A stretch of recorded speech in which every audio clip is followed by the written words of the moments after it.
वेगळीच ऊर्जा निर्माण होते.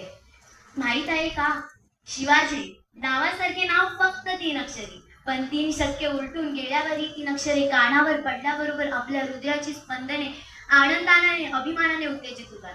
आपल्या नसानसातून रक्ताचा प्रवास योद्धातल्या चौकोर उधळलेल्या घोड्याप्रमाणे वेगाने आणि अवेगाने झेपावून लावतो. कोणती जादू आहे या 3 अक्षरात? कोणते रसायन आहे या 3 अक्षरांचे? खरं तर जादू या 3 अक्षरांची नाही, ते रसायन या 3 अक्षरांचे नाही, ती जादू आहे 3 अक्षरांचे नाव धारण करणाऱ्या एका उज्ज्वल आणि उदात्त चरित्र्याचे.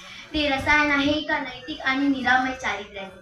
तो माणसांना झपाटून टाकणारा प्रभाव आहे. एखादा मनुष्य शेकडो वर्ष लोकांच्या काळजावर प्रेमाने इतके भावपूर्ण अधिराज गाजवतो ना, तेव्हा ती घटना काही एखादं योगायोग नसतो.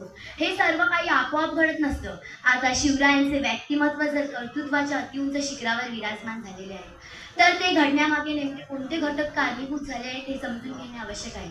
आपण हिंदू आहोत. आपण कसं जगलं पाहिजे? सकाळी उठल्याबरोबर आपण आपल्या कपाळावरती भगवा टिळा लावला पाहिजे.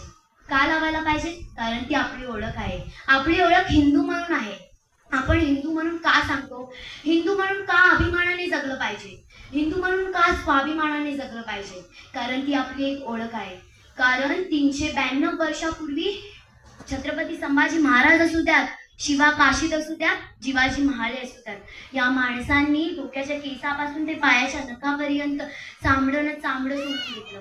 का? कोणासाठी? आपल्याला हिंदू म्हणून जगण्यासाठी. आपल्याला हिंदू म्हणून जगण्यासाठी त्यांनी खूप अत्याचार सहन केले. का? कोणासाठी? पण धर्म बदलला नाही, आपल्याला हिंदू म्हणून जगण्यासाठी. एका पुरुषाच्या नजरेत एका स्त्रीबद्दल आदर सन्मान असला पाहिजे. ज्याला बाईतली ताई कळाली तो मुक्ताईचा ज्ञाना झाला. ज्याला बाईतली ताई कळाली तो मुक्ताईचा ज्ञाना झाला. ज्याला बाईतली मैत्रीण कळाली तो राधेचा श्याम झाला. ज्याला बाईतली मैत्रीण कळाली तो राधेचा श्याम झाला. ज्याला बाईतली पत्नी कळाली तो सीतेचा राम झाला. ज्याला बाईतली पत्नी कळाली तो सीतेचा राम झाला. आणि ज्याला बाईतली आई कळाली तो जिजाऊंचा शिवबा झाला. तो जिजाऊंचा शिवबा झाला. जय श्रीराम. धन्यवाद. छत्रपती शिवाजी महाराज की जय. छत्रपती संभाजी महाराज की जय. नमो पार्वतीपती. वा प्रसन्नीसाठी कंजूसी करता तुम्ही एकाच गोष्टीसाठी आज, त्या म्हणजे काय आहे? वाजवा जरा सुरात. प्रसन्नीला एवढी ऊर्जा आणि आपण सगळे होऊया प्रसन्न.